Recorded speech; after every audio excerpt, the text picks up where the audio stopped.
Daniel switches gears.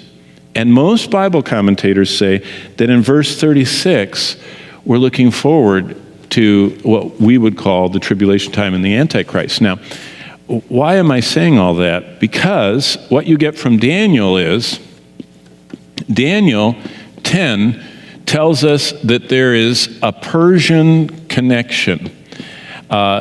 There's something going on with Persia that is specifically pointed out by God. Now, go to Ezekiel. I want to show you Ezekiel 38, because we have our second Persian. Just back up a book. Ezekiel actually was captured and went to the land of Babylon before Daniel. There were 3 times the Babylonians took prisoners, and most likely in the first of the times Ezekiel was taken. In the second group, another group came, and then Daniel went in the final one in 586. But look at chapter 38, and this is what's so interesting. Now the word of the Lord came to me. I'm in Ezekiel chapter 38, and said, Son of man, set your face against Gog in the land of Magog. The prince of Rosh, actually Rosh means prince, so it's the prince or Rosh of Meshech and Tubal. So Rosh doesn't seem to be a separate geographic place. Rosh is always used as a kind of a title, like Pharaoh. Pharaoh isn't a name, it's a title. It's like president. We talk about the president, we know who we're talking about, but in future, if we just say the president, they don't know which one unless they can date us. Well, this Rosh thing is a prince, so it's whoever is the prince in Meshech and Tubal. So that's great, and it doesn't really matter. But look at what it says if you keep going down to verse 5. It says, there are going to be all of these who come against Israel. And I only want you to see the first one in verse 5. All of them are significant because, just last week, the whole Ethiopia and Somalia and the massacre of the 147 kids in the Christian university in Kenya. The Muslims came in at gunpoint, separated the Christians from the other Muslims, let the Muslims leave, and they butchered the Christians. This whole stirring up of the South the Bible talks about, it's interesting to watch it start. But verse 5, what I want you to see is in Ezekiel 38, who's at the head of the line that's coming against Israel in verse 5? What's the first word there in your Bible? Say it out loud. Persia. So we know that Daniel saw there is the Persian politics were being deeply behind the scenes influenced by this high-ranking principality and power, this demon over a country. Now there's another demon over Greece. He seems to be wasting money right now. If you're following, current world news, the Greeks are going broke and falling out of the euro. And I'm just teasing about that. Probably there's some prophetic implication to that. But what we see is this Persian deal figures into Ezekiel 38, saying that there is going to be a coming invasion of Israel that is headed up by Persia. Now, why is that? Well, if you read the rest, why is that important? If you look at all those other names in verse 5, Persia, Ethiopia, and Libya, and with them, and all the house of Gomer, and Togarmah, and Meshech, and Tubal, and all that group never in history has ever done anything together.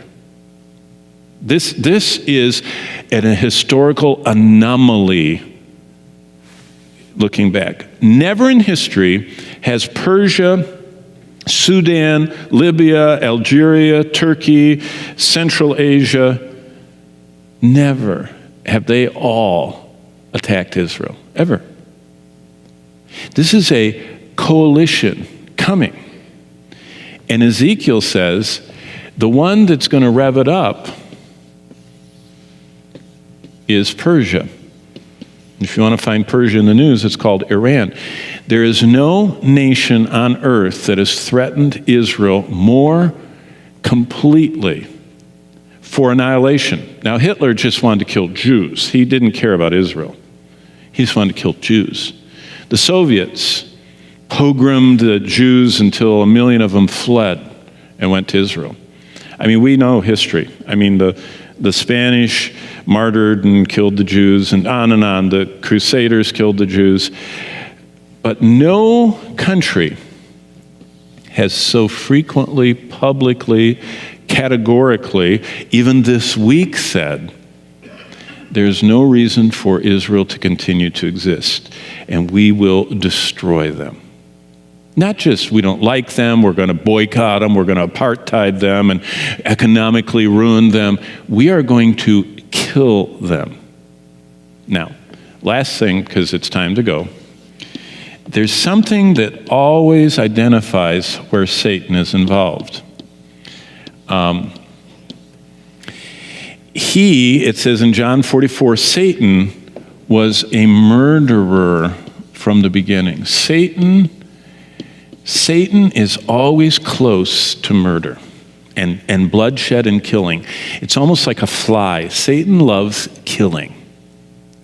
That's why I would strongly encourage you, if you're a young man and you have any desire to serve the Lord, you need to abandon killing video games because you're honoring the devil. They're not neutral.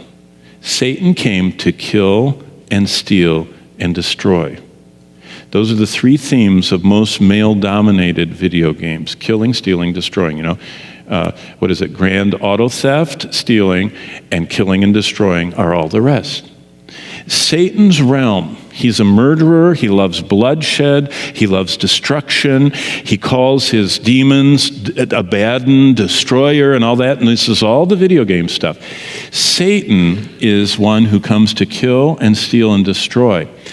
When Satan is influencing a nation, they only talk about killing and destroying.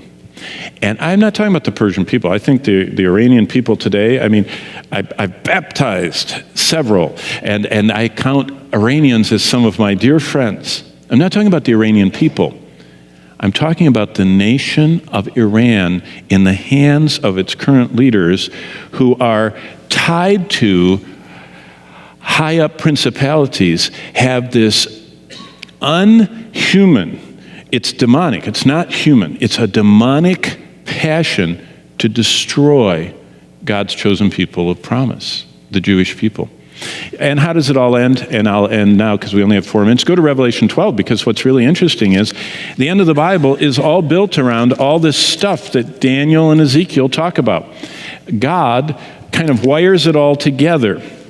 If you look at the Bible, there's prophecies in Genesis and Deuteronomy, a few in the Psalms, a lot in Jeremiah, a lot more in Ezekiel, and then Daniel and Zechariah.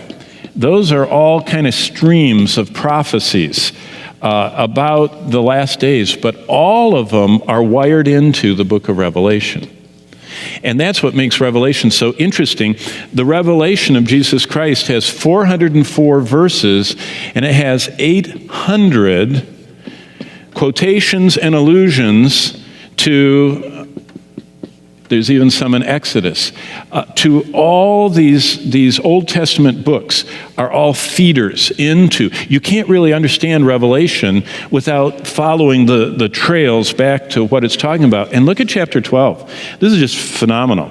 And I think I passed Mr. Tibble's question, but I'll just read this and then we'll quit. And a great sign appeared in heaven, a woman clothed with the sun and the moon under her feet, and on her head was a garland of 12 stars. And what on earth would that be? Well, if you go back to Genesis and you look in the life of Joseph, Genesis 37 to 50, bingo.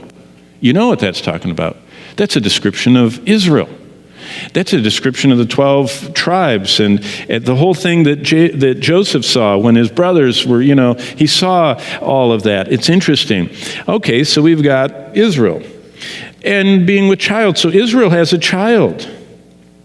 That's interesting. And then comes this dragon, and now it sounds kind of like we're in Lord of the Rings stuff or something. I mean, it sounds like science fiction. And verse 4, the dragon gets a third of the stars. That's where we get Satan getting a third of all the angels. That he got 1/3 of all that they fell with him. But look at verse 4 at the ending. It was ready to give birth to devour her, that's Israel's, child, as soon as it was born. And if you have certain versions of the Bible, child is capitalized. This is talking about Christ.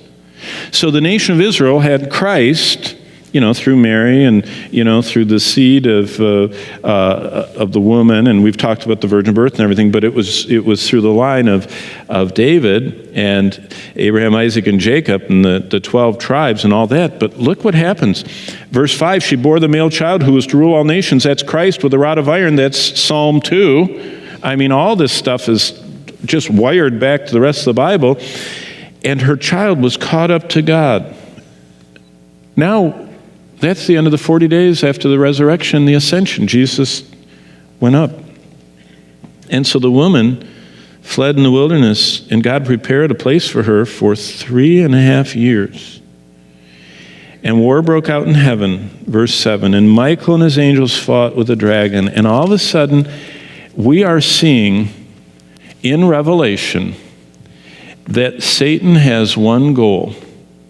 And he's going to use the nations of the world that will be usable. But Satan's goal is, he has one goal. He wants to destroy Israel. Because God made a sovereign election of Israel. And if Satan can destroy them all, it ruins God's plan. And so the whole book of Revelation is all tying together the promises of God that he has sovereignly made to his people, Israel. Why do you think God parks his throne over Jerusalem? If the church took Israel's place, he should park his throne over Rome. The Roman Catholic Church. Or maybe over, Nashville or something. I mean, why does he park it over Jerusalem? Because he has sovereignly elected Israel, and the whole end of the world is all of these prophecies being revealed in how God defeats the devil. And especially when you get to Zechariah, Satan gets every nation on earth to march against Israel. Not Rome and not Washington, Jerusalem. Every nation on earth starts going toward Israel. And Zechariah 12 through 14 says that at the last moment, God rescues Israel. And Israel, Jews, look up and see the one they pierce and mourn and are gloriously saved. So, Mr. Tibble, thank you for asking that. You're not even here tonight, but I'll answer it anyway. In modern news, fascinating is there's a Persian connection to Ezekiel 38, which ties the devil into desiring to destroy Israel. And the current nation he's really fomenting is Iran. And in verse 5 of Ezekiel 38, Iran leads the pack against Israel.